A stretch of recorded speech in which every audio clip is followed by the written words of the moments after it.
Hello viewers, we'll be going over natural gas, ticker symbol UNG. In this video, we'll be going over my trade idea of the week and the day-by-day probability model. So let's start off with the technical analysis. We're currently down 1% on the 1 hour chart. We have now approached to negative MACD. However, we see slight signs of it converging. If we expand that once more to the 4 hour chart, we are off of overbought conditions on the RSI. We saw a divergence back in September 27th, and we are resting right along the 50 moving average, which will act as our temporary support at the price of $12.15. If we expand that once more to the daily chart, we have now approached the negative MACD.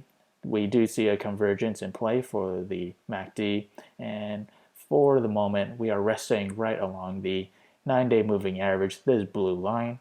So for the moment we encountered past resistance back in September 24th along the 200-day moving average, this green line.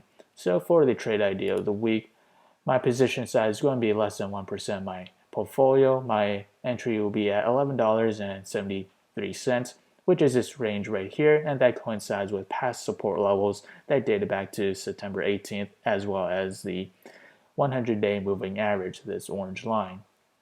My sell target will be at $13.05, and my stop loss will be at $11.35.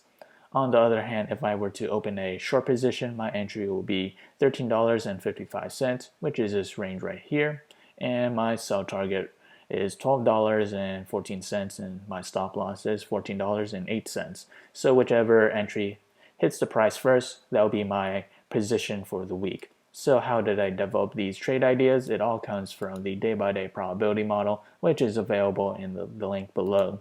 As we progress to the 5th day or week of trading, we have a 45% chance for natural gas to climb between 0 to 7%, and to the downside we have a 41% chance for it to fall between 0 to negative 7%.